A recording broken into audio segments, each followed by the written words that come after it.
Hello student. आज हम लोग जानने वाले हैं क्लास 10th के बायोलॉजी चैप्टर 2 जो है हमारा श्वसन रिस्पिरेटरी सिस्टम। ये लेक्चर हमारा लेक्चर सेकेंड होगा क्योंकि इसके ठीक पीछे हम लेक्चर 1 दे चुके हैं जिसमें हम लोग का 40 क्वेश्चन था। आज के क्लास में हम लोग का दूसरा ही चैप्टर श्वसन का ही रहेगा 45 प्लस क्वेश्चन, क्योंकि हम आपको बोले थे हमारा 90 के प्लस हमारा क्वेश्चन रहेगा दूसरा चैप्टर में, जिसमें हम लोग 45 प्लस आज करेंगे। और कल के पीछे वाला वीडियो में हम देख चुके हैं पार्ट 1 में 40 क्वेश्चन। अगर उसको नहीं देखे होंगे तो प्लीज़ उसको देख लीजिएगा और तभी हमारा दूसरा नंबर लेक्चर को देखिएगा। आज हम लोग जानने वाले हैं कि इसी चैप्टर के बारे में जो है हमारा रेस्पिरेटरी सिस्टम, जिसमें हम लोग 45 प्लस बहुत ही क्वेश्चन जानेंगे, जैसा कि आप लोग थंबनेल पर देख चुके होंगे। तो आज हम लोग चलेंगे बिना लेट किए हुए क्लास को स्टार्ट करेंगे और देखेंगे कैसे कैसे मेरा क्वेश्चन रहता है, और आप लोग क्या करेंगे इसका आंसर देते चलेंगे। कौन हमारा किस क्या क्वेश्चन है और क्या हमारा आंसर होगा कमेंट बॉक्स में आप लोग देते चलेंगे, तो हम उसका आंसर बताते चलेंगे। समझ गए? तो चलिए हम लोग चलते हैं, जल्दी से अपने क्लास को स्टार्ट करते हैं। कल 40 हुआ था, आज 41 नंबर से स्टार्ट कर रहे हैं। बताइए इसका आंसर जल्दी से, जल्दी जल्दी आप लोग क्वेश्चन बताएंगे। रक्त इनमें किसकी उपस्थिति के कारण लाल होता है? तो जल्दी बताइए, रक्त किसके कारण लाल होता है? तो सबको पता है जो रक्त हमारा लाल होता है हीमोग्लोबिन के कारण होता है, क्योंकि रक्त में हमारा हीमोग्लोबिन होता है। यह हीमोग्लोबिन के कारण हमारा रक्त लाल होता है। 42 नंबर क्वेश्चन आप बताएंगे। 42 नंबर क्वेश्चन को पढ़िए और जल्दी से इसका आंसर देंगे। क्या है? मनुष्य में कार्बन डाइऑक्साइड का उत्सर्जन किससे होता है? बताइए। मनुष्य में जो कार्बन डाइऑक्साइड का उत्सर्जन होता है, जो हम लोग कार्बन डाइऑक्साइड को अपने शरीर से बाहर निकालते हैं, उस किसके द्वारा? त्वचा के द्वारा या फेफड़ा के द्वारा या यकृत से या किडनी से? त्वचा से तो नहीं होगा, क्योंकि हम लोग जानते हैं कि त्वचा से हमारा पसीना निकलता है, नहीं होगा। तो सबको पता है कि कार्बन डाइऑक्साइड का उत्सर्जन हमें किससे होता है? फेफड़ा से होता है। फेफड़ा से हम क्या करते हैं? कार्बन डाइऑक्साइड का उत्सर्जन करते हैं। 43 नंबर क्वेश्चन देखेंगे और जल्दी से बताएंगे क्या होने वाला है। निःश्वासन में निकली वायु में किसकी प्रतिशत बढ़ा रहता है? निःश्वासन निकली वायु में किसका प्रतिशत बढ़ा रहता है? बताइए। हम आपको बताए हैं, दो चीज बताए थे, एक निःश्वासन और निःश्वासन।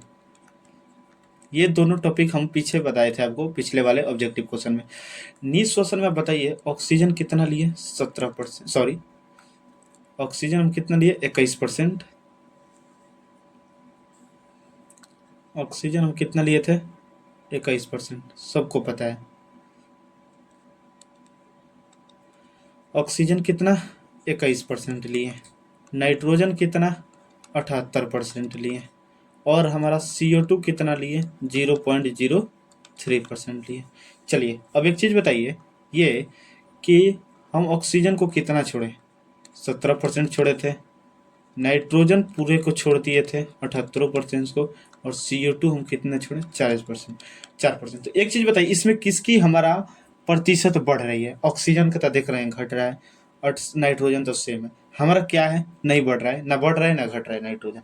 और CO2 हम देख रहे हैं बढ़ रहा है, क्योंकि 0.03% लिए थे, 4% छोड़ लिए। ना के बराबर लिए 4% छोड़ लिए, मतलब CO2 की मात्रा बढ़ रही है। तो हम लोग क्या कह देंगे कि राइट आंसर हमारा ए होगा, CO2 की मात्रा बढ़ रही है। सबको समझ में आ गया अच्छा तरीका से? तो चलिए अब हम लोग चलते हैं 44 नंबर क्वेश्चन पे। 44 नंबर क्वेश्चन पढ़िए और इसका आंसर जल्दी से आप दीजिए, क्या होगा। मनुष्य में श्वसन वर्णक पाया जाता है। बताइए, श्वसन वर्णक, मनुष्य में श्वसन वर्णक कौन पाया जाता है? बताइए। क्लोरोफिल पाया जाता है, हीमोग्लोबिन, कैरोटीन, पत्ती, सॉरी नॉन। बताइए, क्लोरोफिल, हीमोग्लोबिन, कैरोटीन। बताइए मनुष्य के श्वसन वर्णक में क्या पाया जाता है? तो सबको पता है क्लोरोफिल तो हमारे पत्तियों में पाया जाता है, हीमोग्लोबिन ही हमारा श्वसन वर्णक होता है। श्वसन वर्णक, हमारा श्वसन वर्णक में कौन पाया जाता है? हीमोग्लोबिन। चलिए 45 नंबर क्वेश्चन बताएंगे, जल्दी से देखेंगे और इसका आंसर बताएंगे। दही के जमने में कौन सी क्रिया सहायक होती है? दही के जमने में कौन सी क्रिया सहायक होती है? तो ये तो सबको पता होगा, किण्वन क्रिया हमारा क्या होती है? सहायक होती है। समझ गए? 46 नंबर क्वेश्चन बताएंगे। 46 नंबर क्वेश्चन क्या है? पढ़िए और इसका आंसर दीजिए। निम्न में कौन सा यौगिक कोशिकाओं से रासायनिक ऊर्जा का सार्वजनिक वाहक कहलाता है? मतलब सार्वजनिक वाहक हम किसको कहते हैं? सार्वजनिक वाहक किसे कहते हैं? जल्दी से बताइए। कोशिकाओं में रासायनिक ऊर्जा का सार्वजनिक वाहक कौन है? तो सबको पता है सार्वजनिक वाहक हमारा कौन होता है? ATP। क्या होता है? ATP। 47 नंबर क्वेश्चन देखेंगे और बताएंगे क्या होने वाला है। आंसर जल्दी से बताइए। शोषण क्रिया में कौन सी गैस को ग्रहण करते हैं बताइए। शोषण की क्रिया में हम कौन से ग्रहण करते हैं, किस गैस को ग्रहण करते हैं? सबको पता है शोषण की क्रिया में हम सांस लेने के लिए ऑक्सीजन को ग्रहण करते हैं। समझ में आ गया। चलिए अगले नंबर क्वेश्चन 48 नंबर क्वेश्चन जल्दी से बताइए क्या है। 48 नंबर क्वेश्चन को पढ़िए और इसका आंसर दीजिए जल्दी से। अमीबा में शोषण गैसों का आदान प्रदान किस द्वारा होता है? चलिए एक बात यहीं पर आप समझ लीजिए, जो ये चीज होती है एक कोशिकीय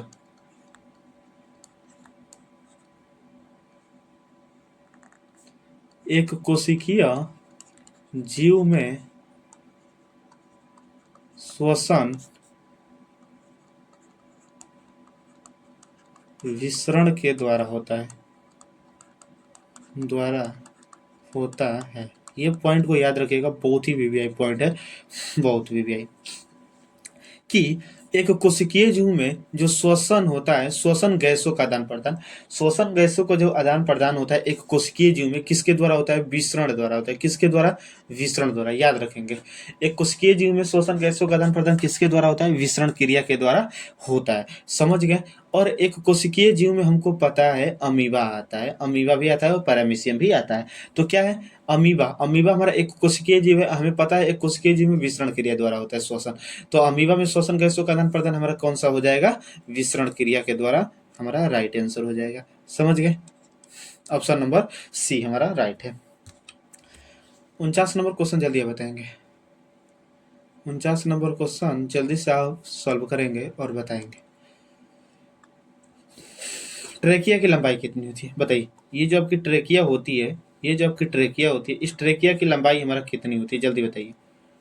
ट्रेकिया की ये जो लंबाई होती है कितनी होती है? तो सबको पता है 11 सेंटीमीटर ट्रेकिया की लंबाई होती है। 50 नंबर क्वेश्चन देखेंगे और इसका आंसर जल्दी से देंगे आप लोग। बताइए फेफड़ा कहाँ स्थित होता है? फेफड़ा हम लोग का जो होता है कहाँ पर स्थित होता है? डायफ्राम में या वक्षगुहा में या वायुकोश में या नॉन? बताइए फेफड़ा कहाँ स्थित होता है? तो यहाँ आप लोग रखेंगे वक्षगुहा में स्थित होता है। कहाँ पर स्थित होता है? वक्षगुहा में स्थित होता है। चलिए 51 नंबर क्वेश्चन आप बताएंगे, जल्दी से बताइए। वक्षगुहा का आयतन बढ़ने से फेफड़ा का आयतन क्या होता है? वक्षगुहा का जब आयतन बढ़ेगा तो फेफड़ा का आयतन क्या होगा? घटेगा, बढ़ेगा या बराबर रहेगा? बताइए। तो वक्षगुहा का आयतन बढ़ने से फेफड़े का भी आयतन हमारा क्या होता है? बढ़ता है। इस बात को याद रखेंगे। वक्षगुहा का जैसे जैसे आयतन बढ़ेगा वैसे वैसे हमारा फेफड़े का भी आयतन बढ़ेगा। चलिए 52 नंबर क्वेश्चन आप देखेंगे जल्दी से और इसका आंसर देंगे। वक्षगुहा को उदर गुहा से कौन अलग करता है? वक्षगुहा को उदर गुहा से कौन अलग करता है ये बताइए। तो सबको पता होगा वक्षगुहा को उदर गुहा से कौन अलग करता है? तो सबको पता है डायफ्राम। डायफ्राम क्या करता है? वक्षगुहा को उदर गुहा से अलग करता है। चलिए 53 नंबर क्वेश्चन जल्दी बताएंगे, देखेंगे और इसका आंसर देंगे। हीमोग्लोबिन ऑक्सीजन से क्रिया कर बनाता है, मतलब हीमोग्लोबिन ऑक्सीजन से क्रिया करके क्या बनाता है? तो सबको पता होगा कि जो हमारा हीमोग्लोबिन होता है ऑक्सीजन से क्रिया करके बनाता है ऑक्सी हीमोग्लोबिन। ऑक्सी हीमोग्लोबिन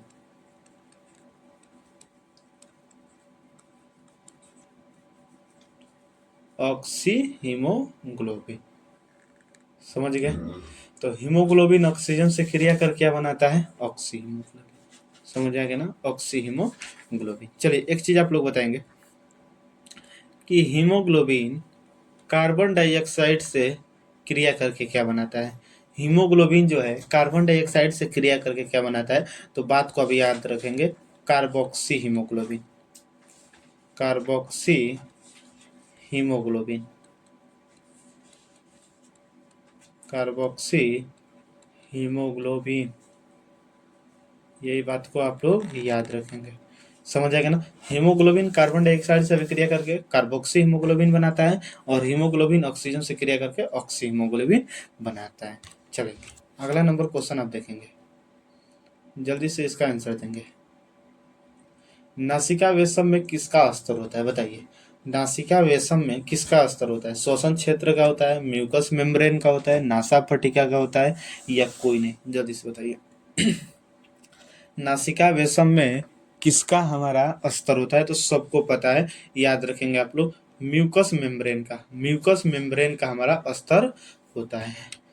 चलिए 55 नंबर क्वेश्चन बताइए। 55 नंबर क्वेश्चन पढ़ेंगे और आंसर देंगे।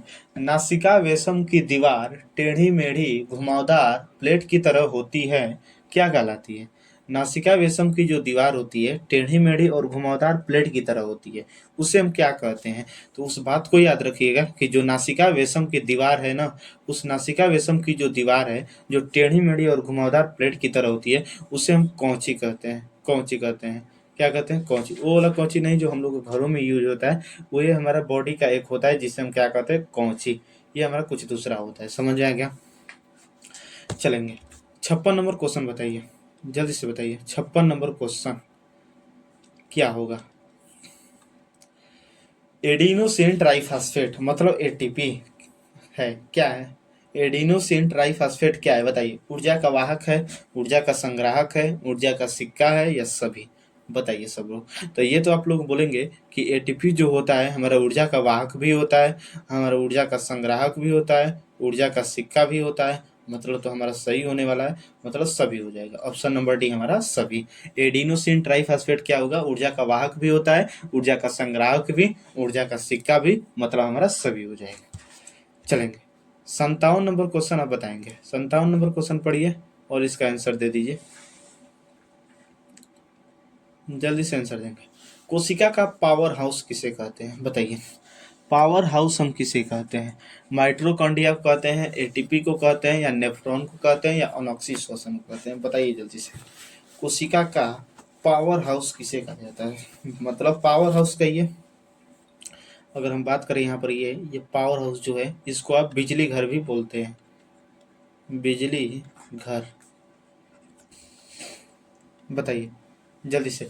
माइटोकॉन्ड्रिया को, एटीपी को, नेफ्रॉन को, या ऑक्सीटोसिन को किसको कहते हैं? तो सबको पता है कोशिका का जो पावर हाउस है हम किसे कहते हैं? माइटोकॉन्ड्रिया को कहते हैं। किसे कहते हैं? माइटोकॉन्ड्रिया को बिजली घर कहा जाता है। समझ में आ गया सबको? चलिए 58 नंबर क्वेश्चन पढ़ेंगे और इसका आंसर देंगे जल्दी से। क्या होने वाला है? श्वसन की क्रिया द्वारा निम्न में किसका निर्माण होता है बताइए? श्वसन की क्रिया के दौरान निम्न में किसका हमारा निर्माण होता है? जल्दी से बताइए। रक्त का, ऊर्जा का, एंजाइम का, या प्रकाश का? जल्दी से बताइए। तो ये सबको पता है हमारा किसका का होता है? ऊर्जा का हमारा निर्माण होता है। समझ में आ गया ना? किसका निर्माण होता है? ऊर्जा का निर्माण होता है। समझ गए? चलिए 59 नंबर क्वेश्चन जल्दी से आप करेंगे। 59 नंबर क्वेश्चन को पढ़िए और जल्दी से इसका आंसर देंगे आप। मनुष्य के नाक के किस भाग में सूंघने की क्षमता होती है बताइए? मनुष्य के नाक के किस भाग में सूंघने की क्षमता होती है? हमारे नाक का जो पूरा पोर्शन होता है, हम लोग के पूरे नाक में सूंघने की क्षमता नहीं होती है। नाक का कुछ ही भाग होता है जिसमें हम क्या करते हैं? सूंघते हैं। और वो नाक का कौन सा भाग होता है जिसमें हमारा सूंघने की क्षमता होती है? तो सबको पता है, घ्राण क्षेत्र। जो घ्राण क्षेत्र होता है, इसी घ्राण क्षेत्र के द्वारा हमारे नाक का एक भाग है जिसे कहते हैं घ्राण क्षेत्र। यह घ्राण क्षेत्र के द्वारा हम क्या करते हैं? हम सूंघने की क्षमता हमारे नाकों में होती है। समझ गए? चलिए 60 नंबर क्वेश्चन जल्दी से आप देखिए और इसका आंसर दीजिए। श्वसन के दौरान कोशिका में उत्पन्न ऊर्जा किस रूप में संचित होती है? जल्दी बताइए। अगर आपको इसका इक्वेशन पता होगा तो इसका आंसर भी आपको पता होगा। जैसे कहने का मतलब कि आपको श्वसन का पता है, रिएक्शन क्या होता है? ग्लूकोज प्लस 6O2 क्या बनता है? 6CO2 बनता है, 6H2O बनता है, और क्या बनता है? हमारा ऊर्जा का निर्माण होता है। यह ऊर्जा किस रूप में होता है? एटीपी के रूप में होता है। तो क्या पूछा है कि श्वसन के दौरान कोशिका में उत्पन्न जो ऊर्जा है, ये श्वसन के दौरान उत्पन्न जो ये ऊर्जा है, ऊर्जा किस रूप में संचित होता है? तो यहाँ पर हम देख लिए कि एटीपी के रूप में संचित होता है। ऑप्शन नंबर बी हमारा राइट हो जाता है, एटीपी के रूप में संचित होता है। चलेंगे जल्दी से बताएंगे इसका आंसर। 61 नंबर क्वेश्चन सभी जीवित कोशिकाओं में रासायनिक ऊर्जा का सार्वजनिक वाहक कौन है? मतलब सभी जीवित कोशिकाओं में सार्वजनिक वाहक किसे कहते हैं? सार्वजनिक वाहक हम किसको कहते हैं? ये क्वेश्चन आपसे पूछा गया, तो जल्दी से बताइए सभी जीवित कोशिकाओं में सार्वजनिक वाहक कौन होता है? तो सबको पता है सभी जीवित कोशिकाओं में सार्वजनिक वाहक एक ही चीज होता है, उस चीज का नाम है एटीपी। क्या नाम है? एटीपी। समझ गए? चलिए 62 नंबर क्वेश्चन देखेंगे। 62 नंबर क्वेश्चन देखेंगे और इसका आंसर देंगे। निम्न में किसका उपयोग मुख्यतः कोशिका द्वारा ऊर्जा उत्पादन के लिए किया जाता है? हम लोग अपने बॉडी में ऊर्जा उत्पादन के लिए क्या लेते हैं? ग्लूकोज लेते हैं, अमीनो अम्ल लेते हैं, वसा अम्ल लेते हैं, या कोई नहीं? बताइए। हम अपने बॉडी में ऊर्जा उत्पादन के लिए क्या लेते हैं? तो सबको पता है कि हमको ऊर्जा उत्पादन के लिए ग्लूकोज चाहिए, ग्लूकोज हमें चाहिए, मतलब ऑप्शन नंबर ए हो जाएगा। चलिए 63 नंबर क्वेश्चन जल्दी से बताया जाए, पढ़िए और आंसर दीजिए। क्रेब्स साइकिल कहाँ पर चलता है? मतलब क्रेब्स चक्र, साइकिल मतलब चक्र होता है, चक्र को इंग्लिश कहते हैं साइकिल। तो क्रेब्स चक्र कहाँ होता है? कोशिका द्रव्य में होता है, माइटोकॉन्ड्रिया में होता है, केंद्रक में होता है, या लाइसोसोम में होता है? बताइए जल्दी। क्रेब्स चक्र कहाँ पर होता है? तो सबको पता है क्रेब्स चक्र जो होता है हमारा माइटोकॉन्ड्रिया में होता है। कहाँ पर होता है? माइटोकॉन्ड्रिया में होता है। चलेंगे 64 नंबर क्वेश्चन जल्दी पढ़िए और इसका आंसर दे दीजिए आप। अनोक्सी श्वसन में ग्लूकोज के अपूर्ण विखंडन से क्या बनता है? अनोक्सी श्वसन में ग्लूकोज के अपूर्ण विखंडन से क्या बनता है? H2O या CO2 बनता है, H2O या सुक्रोज बनता है, CO2 या अल्कोहल बनता है, हमारा CO2 या ग्लूकोज बनता है? जल्दी से बताइए क्या बनेगा। तो सबको पता है अनोक्सी श्वसन के दौरान हमारा क्या बनता है? CO2 और एल्कोहल का निर्माण होता है। CO2 और एल्कोहल का निर्माण हमारा होता है। समझ में आ गया ना?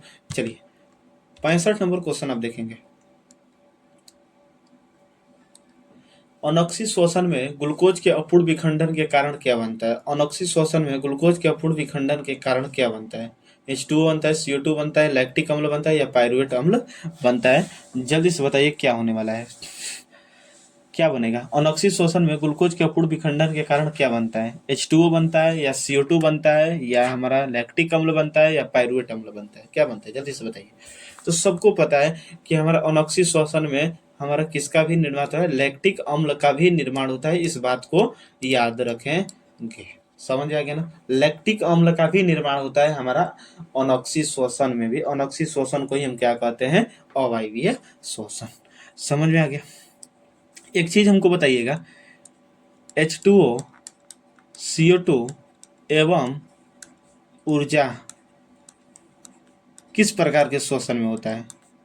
किस प्रकार के श्वसन में होता है? किस प्रकार के श्वसन में होता है? बताइए। H2O, CO2 एवं ऊर्जा जो है किस प्रकार के श्वसन में मिलता है? वायवीय या अवायवीय? ये क्वेश्चन आप क्या करेंगे? कमेंट बॉक्स में बताएंगे। चलिए 66 नंबर क्वेश्चन जल्दी से पढ़िए और इसका आंसर दीजिए। पौधों में श्वसन किस भाग के द्वारा होता है? जल्दी बताइए। पौधों में जो श्वसन होता है किस भाग के द्वारा होता है? पौधों में जो श्वसन होता है किसके किसके द्वारा होता है? जड़ के द्वारा होता है, तना के द्वारा होता है, पत्ती के द्वारा होता है, या सभी के द्वारा होता है? जल्दी से आप बताएंगे। तो आप तो कहेंगे कि पौधों में जो श्वसन होता है जड़ के द्वारा भी होता है, तना से भी होता है, पत्ती में भी होता है, मतलब ऑप्शन नंबर हमारा डी हो जाएगा, सभी। समझ गए? चलिए 67 नंबर क्वेश्चन आप बताएंगे क्या होगा। वायुमंडलीय ऑक्सीजन पौधे में किस अंगों द्वारा प्रवेश करती है? वायुमंडल में जो हमारा ऑक्सीजन है पौधों में जो प्रवेश करती है किस अंग द्वारा होती है? समझ में आ गया ना? मतलब कहने का मतलब है कि पौधों में जो वायुमंडलीय ऑक्सीजन प्रवेश करता है पौधे के किस अंग द्वारा प्रवेश करता है? रंध्र के द्वारा, वात्र रंध्र के द्वारा, या अंतरकोशिकीय, या सभी? बताइए। तो आप तो बोलेंगे हमारा रंध्र के द्वारा भी हमारा होता है, वात्र रंध्र के द्वारा भी, अंतरकोशिकीय के भी द्वारा, मतलब हमारा ऑप्शन नंबर डी होना चाहिए। मतलब आपका सोच सही है, ऑप्शन नंबर हमारा डी हो जाएगा। रंध्र के द्वारा भी हमारा जाता है ऑक्सीजन, क्योंकि रंध्र हमारा क्या होता है? छोटा छोटा छिद्र होता है, उसी छिद्र के द्वारा हो जाता है पेड़ पौधों में। वात्र रंध्र हो गया और हमारा अंतरकोशिकीय। समझ गए? चलिए 68 नंबर क्वेश्चन जल्दी से आप बताएंगे। 68 नंबर क्वेश्चन पढ़िए और इसका आंसर जल्दी से दीजिए। वात्र रंध्र पौधे के किस भाग में पाए जाते हैं? बताइए। वात्र रंध्र जो होता है पौधे के किस भाग में पाया जाता है? जड़ में, तना में, पत्ती में या पूरे पौधा में पाया जाता है? बताइए। वात्र रंध्र जो होता है पौधे के किस भाग में पाया जाता है? जड़ हो गया, तना हो गया, पत्ती हो गया या संपूर्ण पौधा हो गया? तो आप तो बोलेंगे कि वात्र रंध्र जो पाया जाता है पौधे के हमारे पूरे भाग में पाना चाहिए, तो ऐसा बात नहीं है। वात्र रंध्र जो होता है पौधे के पूरे भाग में नहीं पाया जाता है, बस एक ही भाग में पाया जाता है, उस भाग का नाम है तना। तना में हमारा क्या होता है? वात्र रंध्र पाया जाता है। चलिए 69 क्वेश्चन जल्दी बताएंगे इसका क्वेश्चन। एक कोशिकीय जीवों में श्वसन गैसों का आदान प्रदान किस प्रकार होता है? बताइए। एक कोशिकीय जीवों में श्वसन गैसों का आदान प्रदान किस प्रकार होता है? तो ये तो आपको पता होगा क्योंकि इसको बाहर पीछे हम बता भी चुके हैं। एक कोशिकीय जीव में श्वसन गैसों का आदान प्रदान हमारा विसरण द्वारा होता है। किसके द्वारा होता है? विसरण द्वारा होता है। चलिए 70 नंबर क्वेश्चन पढ़िए और जल्दी से इसका आंसर देंगे। क्या होगा? निम्न में किसमें श्वसन सिर्फ फेफड़ों के द्वारा होता है? किसमें श्वसन सिर्फ फेफड़ा के द्वारा होता है? इस चीज को बताएंगे आप। किसके द्वारा होता है? तो आप बोलेंगे किसके द्वारा होता है, मतलब हमारा रेप्टिलिया हो गया, एविच हो गया, मेमोलिया हो गया, मतलब सभी के द्वारा हमारा होता है। समझ गए? 71 नंबर क्वेश्चन पढ़िए और इसका आंसर आप दीजिए। क्या होगा? मनुष्य के नासिका वेशम का छोटा अग्रभाग जिसमें बाह्य नासिका छिद्र खुलता है क्या कहलाता है? मनुष्य के नासिका वेशम का जो छोटा अग्रभाग जिसमें बाह्य नासिका छिद्र खुलता है उसे हम क्या कहते हैं? जल्दी से आप बताएंगे।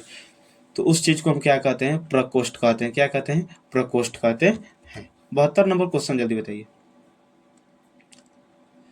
मनुष्य सांस द्वारा लिए गए हवा की सुगंध तथा दुर्गंध की पहचान तब कर पाते हैं जब हवा ट्रेकिया में पहुंचती है, लैरिंग्स में पहुंचती है, या नासिका वेशम पहुंचती है, या फेफड़ों के वायुकोश में पहुंचती है।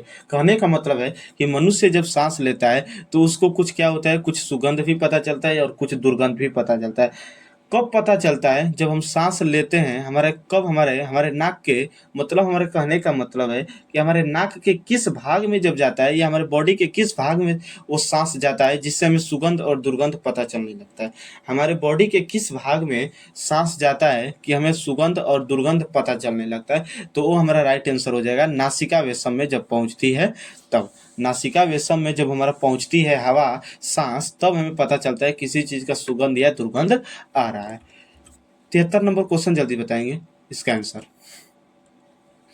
निम्न में कौन सा एक मानव श्वसन तंत्र का हिस्सा नहीं है? मानव श्वसन तंत्र का हिस्सा नहीं है तो सबको पता है, रक्त हमारा है, श्वास नली है, हमारा नासिका वेशम भी होता है, मतलब गिल्स नहीं होता है, क्योंकि गिल्स जो होता है हमारा किसका भाग होता है? मछली का भाग होता है। किसका भाग होता है? मछली का भाग होता है, इसलिए हमारा गिल्स नहीं होगा। चलिए 74 नंबर क्वेश्चन आप जल्दी से बताएंगे। फेफड़े की संरचनात्मक तथा क्रियात्मक इकाई क्या कहलाती है? तो फेफड़े की संरचनात्मक तथा क्रियात्मक इकाई हमारा वायु कोश कहलाती है, क्योंकि फेफड़ों में आपको हम बताए थे कि अंगूर जैसी संरचना होती है। उस अंगूर जैसी संरचना को क्या कहते हैं? एल्वोलाई कहते हैं। इसकी संख्या जो होती है 3 × 10⁸ होती है। इतना चीज हमारा हो गया। बहुत अधिक मात्रा में फेफड़ों में एल्वोलाई पाए जाने के कारण कहा जाता है कि फेफड़ा किसका बना होता है? एल्वोलाई का बना होता है। किसका बना होता है? एल्वोलाई का। तो एल्वोलाई हमारा क्या हो जाता है? फेफड़ा का छोटका इकाई जाता है, मतलब संरचनात्मक और क्रियात्मक इकाई कहा जाता है एल्वोलाई को। एल्वोलाई का ये, वायु कोश का ये, सब हमारा एक होता है। चलिए 75 नंबर क्वेश्चन बताएंगे। 75 नंबर क्वेश्चन तो सबको पता होगा कि ग्रसनी किस मानव तंत्र के अंतर्गत आता है? पाचन तंत्र या श्वसन तंत्र, दोनों, उत्सर्जन तंत्र? तो ये तो हम बोलेंगे कि दोनों में आता है, क्योंकि पाचन तंत्र में भी हमारा ग्रसनी आता है और श्वसन तंत्र में भी हम ग्रसनी पढ़े हैं, तो मतलब दोनों में पढ़े। ऑप्शन नंबर सी हमारा राइट हो जाता है। 76 नंबर क्वेश्चन आप बताएंगे। क्या होगा? निम्न में कौन एक मानव श्वसन तंत्र का ध्वनिक उत्पादक यंत्र है? मतलब साउंड बॉक्स हम किसको कहते हैं? देखिए एक बात को समझिएगा, ये आपका क्या हो गया? ट्रेकिया हो गया। समझ आ गया ना? यहाँ पर बता रहे हैं आपको, देखिएगा यहाँ पर ये हमारा क्या हो गया? नाक वाला पोर्शन हो गया और ये हमारा ग्रास नली हो गया। यहाँ पर आपका फेरिंग्स होता है और यहाँ पर लाइरिंग्स होता है। इस लाइरिंग्स के जगह पर इतना छोटा डब्बा होता है। समझ आएगा ना? इस डब्बा के अंदर छोटी छोटी झिल्ली होती है, छोटी छोटी झिल्ली। उस झिल्ली को वोकल कॉर्ड कहते हैं। क्या कहते हैं? वोकल कॉर्ड कहते हैं। जब हम सांस को लेते हैं, जब हम सांस को लेते हैं तो यह जब जाता है हवा, सांस, तो सांस हमारा वोकल कॉर्ड से क्या होने लगता है? वाइब्रेट होने लगता है, मतलब कंपन करने लगता है। जैसे ही कंपन करता है तो साउंड का निर्माण होता है। किसका निर्माण होता है? साउंड का निर्माण होता है। तो यहाँ पर साउंड का निर्माण हमारा कहाँ हुआ? यहाँ पर लैरिंग्स में ही ये हमारा डब्बा होता है, बॉक्स होता है। इसीलिए larynx of vocal cord, sorry, इसीलिए हम लैरिंग्स को क्या कहते हैं, साउंड बॉक्स कहते हैं, क्योंकि हमारा लैरिंग्स में ही क्या होता है, साउंड का निर्माण होता है। तो साउंड बॉक्स हम किसको कहते हैं, लैरिंग्स को कहते हैं। यहाँ इसी के कारण ये जो वोकल कॉर्ड होता है, वोकल कॉर्ड के कारण ही हमारा क्या होता है कि वोकल कॉर्ड के कारण ही हम क्या होता है, जो बॉय होते हैं और गर्ल, गर्ल का आवाज क्या होता है, पतला होता है, और बॉय का आवाज भारी होता है, क्योंकि गर्ल में जो हमारा वोकल कॉर्ड होता है छोटा होता है, और हमारा लड़कों में क्या होता है, बड़ा होता है। इसी कारण से लड़कों का आवाज भारी होता है और लड़कियों का आवाज पतला होता है, वोकल कॉर्ड के कारण। चलिए 77 नंबर क्वेश्चन आप बताएंगे जल्दी से। फेफड़ों को ढकने वाला आवरण को क्या कहते हैं, फेफड़ों को ढकने वाले आवरण को क्या कहते हैं। तो इस सबको पता है कि फेफड़ों को ढकने वाला आवरण हमारा क्या कहलाता है, प्लूरा कहलाता है। इसका पूरा नाम प्लूरा मेम्ब्रेन है, खाली हम ऑप्शन में प्लूरा लिखते हैं। प्लूरा मेम्ब्रेन जो होता है फेफड़ों को ढकने वाला आवरण होता है। चलेंगे 78 नंबर क्वेश्चन, जल्दी बताइए। श्वासोश्वास के अंतर्गत क्या आता है, सांस लेना, सांस छोड़ना, सांस लेना और छोड़ना, या कोई नहीं, बताइए। तो श्वासोश्वास के अंतर्गत क्या आता है, तो सबको पता है श्वासोश्वास के अंतर्गत हमारा सांस लेना और छोड़ने की क्रिया को क्या कहते हैं, श्वासोश्वास कहते हैं। 79 नंबर क्वेश्चन आप बताएंगे। श्वसन तंत्र के भाग नासिका वेशम का क्या कार्य होता है, नासिका वेशम का क्या कार्य होता है। देखिए ये वाला हमारा क्या होता है, नाक वाला पोर्शन होता है, ये जो आपका होता है नाक पोर्शन, इसी के यहाँ पर भाग होता है हमारा क्या, नासिका वेशम। क्या होता है, नासिका वेशम। तो देखिएगा नासिका वेशम में एक आपका भाग होता है जिसे हम क्या कहते हैं, घ्राण क्षेत्र। क्या कहते हैं, घ्राण क्षेत्र। किसका भाग होता है, नासिका वेशम का भाग होता है, नासिका वेशम का भाग होता है घ्राण क्षेत्र। घ्राण क्षेत्र क्या कहते हैं, आपको सूंघने को क्षमता देता है। हमारे अंदर हमारे नासिका वेशम में एक भाग है घ्राण क्षेत्र, इसी घ्राण क्षेत्र के द्वारा हम क्या करते हैं, सुगंध को ले पाते हैं। तो क्या दिया है ऑप्शन, वायु के सुगंध और दुर्गंध का पता लगाना। ये तो सही हो गया, क्योंकि हमारा घ्राण क्षेत्र कहलाता है, घ्राण क्षेत्र का काम होता है सुगंध और दुर्गंध का पता लगाना, और घ्राण क्षेत्र में नासिका वेशम का भाग है, तो नासिका वेशम का ये हमारा कार्य हो गया। और हमारा नासिका वेशम में क्या होता है, बाल होते हैं। सबके नाक में क्या होते हैं, बाल होते हैं। जब हम क्या करते हैं, हवा को लेते हैं, तो हवा के साथ थोड़ा थोड़ा कण चले जाते हैं, धूल कण चले जाते हैं। क्या चले जाते हैं, धूल कण। उस धूल कण को क्या करते हैं, ये बाल फंसा लेता है। मतलब वायु के धूल कण को छानना सही है। वायु के जल वाष्प की मात्रा तथा तापक्रम को भी नियंत्रित करता है। ये जो होता है नासिका वेशम, जल वाष्प की मात्रा को भी क्या करता है, नियंत्रित करता है। मतलब तीनों बात कर रहा है। ऑप्शन नंबर डी हमारा राइट हो जाएगा। समझ आएगा ना। चलेंगे 80 नंबर क्वेश्चन देखिए और इसका आंसर दीजिए, क्या होगा। श्वसन वर्णक किसे कहते हैं, ये तो पीछे क्वेश्चन हो चुका है, हीमोग्लोबिन को कहते हैं। किसे कहते हैं, हीमोग्लोबिन को कहते हैं। चलिए 81 नंबर क्वेश्चन पढ़िए और इसका आंसर दीजिए, क्या होगा। किसी सामान्य वयस्क व्यक्ति की विश्राम अवस्था में औसत श्वसन दर होता है। मतलब कहने का मतलब एक सामान्य इंसान अपने विरामावस्था में 1 मिनट में कितना बार सांस लेता है। तो इस बात को याद रखेंगे, 1 मिनट में जब आदमी को बात करें तो हमारा 12 से लगभग 16 बार सांस लेता है। कितना बार, 12 से 16 बार लेता है। तो 12 से 16 बार हमारे ऑप्शन में नहीं है, तो इसके निकट हमारा कौन है, 15 से 18 बार। मतलब ऑप्शन नंबर हमारा क्या हो जाएगा, बी, 15 से 18 बार। और छोटा बच्चा का बोले, छोटा बच्चा का, तो छोटा बच्चा 1 मिनट में लगभग 20 बार लेता है। कितनी बार, लगभग 20 बार। 82 नंबर क्वेश्चन आप बताएंगे। किस प्रक्रिया द्वारा श्वसन के दौरान गैस रुधिर में प्रवेश करती है और फिर उसे छोड़ती है, बताइए। किस प्रक्रिया के दौरान हमारा जो रुधिर होती है, रुधिर, सॉरी, किस प्रक्रिया दौरान श्वसन के दौरान गैस रुधिर में प्रवेश करती है और फिर उसे छोड़ती है, बताइए। किस क्रिया के द्वारा, तो सबको पता है विसरण क्रिया के द्वारा होती है। किस क्रिया के द्वारा होती है, विसरण क्रिया के द्वारा होती है। 83 नंबर क्वेश्चन आप बताएंगे। श्वसन के दौरान ऑक्सीजन का परिवहन किसके द्वारा होता है, बताइए। श्वसन के दौरान ऑक्सीजन का परिवहन, आपको पता है कि ये हमारा, मान लेते हैं इतना बड़ा हमारा क्या है, बॉडी है। सबके बॉडी में क्या होता है, कोशिका होता है। क्या होता है, कोशिका होता है। हमारे बॉडी के हर एक अंग में क्या होता है, हमारे हर एक अंग में कोशिका है। और पूरे कोशिका में हमारा पहले से क्या होता है, ग्लूकोज होता है। क्या होता है, ग्लूकोज होता है। और इस ग्लूकोज को तोड़ने के लिए क्या चाहिए, ऑक्सीजन चाहिए। तो ये ऑक्सीजन को कौन ले जाता है, वही क्वेश्चन पूछा है कि ऑक्सीजन का परिवहन कौन करता है। तो याद रखे रहेंगे, रक्त में उपस्थित जो हीमोग्लोबिन होता है, हीमोग्लोबिन का काम होता है ऑक्सीजन को एक भाग से दूसरे भाग में ले जाना। चलिए 84 नंबर क्वेश्चन पढ़ेंगे, जल्दी से इसका आंसर देंगे। फेफड़ों के किस भाग में गैसीय आदान प्रदान होता है, बताइए। हम आपको बताए थे कि फेफड़े के किस भाग में गैसीय आदान प्रदान होता है, वायु कोश में होता है, मतलब एल्वोलाई में होता है। चलिए 85 नंबर क्वेश्चन बताएंगे। मनुष्य के श्वासोश्वास के बाहर निकली ऑक्सीजन की मात्रा होती है। बताइए, हम क्या लेते हैं, ऑक्सीजन को 21% लेते हैं, और वहीं आपसे क्या पूछा है, कितनी ऑक्सीजन को मात्रा को बाहर निकालते हैं। बताइए, तो सबको पता है कितनी मात्रा हम निकालते हैं, 17% निकालते हैं। 17% हम ऑक्सीजन को छोड़ देते हैं, 17 नहीं है, 16 है। ऑप्शन नंबर बी हमारा राइट हो जाएगा। चलिए 86 नंबर क्वेश्चन आप जल्दी से बताएंगे। मनुष्य के श्वासोश्वास के बाहर निकली CO2 की मात्रा होती है। बताइए, हम CO2 का 0.03% लिए और कितनी मात्रा छोड़ दिए। बताइए, वहीं पूछा है कि बाहर निकली CO2 की मात्रा कितनी होती है, तो आपको बताए थे 4%। ऑप्शन नंबर बी हमारा राइट हो जाएगा, 4%। चलिए 87 नंबर क्वेश्चन आप बताएंगे। ट्रेकिया का प्रथम विभाजन क्या कहलाता है। चलिए इसके बारे में थोड़ा समझिए आपको कर देते हैं। सबको पता है कि ये क्या है हमारा ट्रेकिया। ये ट्रेकिया आगे जाकर इस भाग में बढ़ जाती है, समझ आ गया ना, इस भाग में बढ़ गया, और ये भी आगे जाकर अलग अलग शाखा हमारा इसमें से निकलने लगता है, समझ आ गया ना। तो देखिए, ये जो पहला भाग बना हमारा ब्रोंकाई कहलाता है। क्या कहलाता है, ब्रोंकाई। ये पूरी हमारा ट्रेकिया ही है, लेकिन इस ट्रेकिया का जो प्रथम भाग बटा है, जो पहली बार बट गया है, ब्रोंकाई कहलाता है। अब ये भी आगे जाकर अनेक शाखा में बट गया है, यह शाखा क्या कहलाता है, ब्रोंकियोल्स। ब्रोंकियोल्स क्या कहलाता है, ब्रोंकियोल्स कहलाता है। अब यह ब्रोंकियोल्स आगे जाकर अंगूर जैसी गुच्छा में बटेगा, अंगूर जैसे गुच्छा में, जिसकी संख्या 3 × 10⁸ होती है। अब आपको पता चल गया होगा अंगूर जैसी संरचना को क्या कहते हैं, एल्बोलाई कहते हैं। क्या कहते हैं, एल्बोलाई।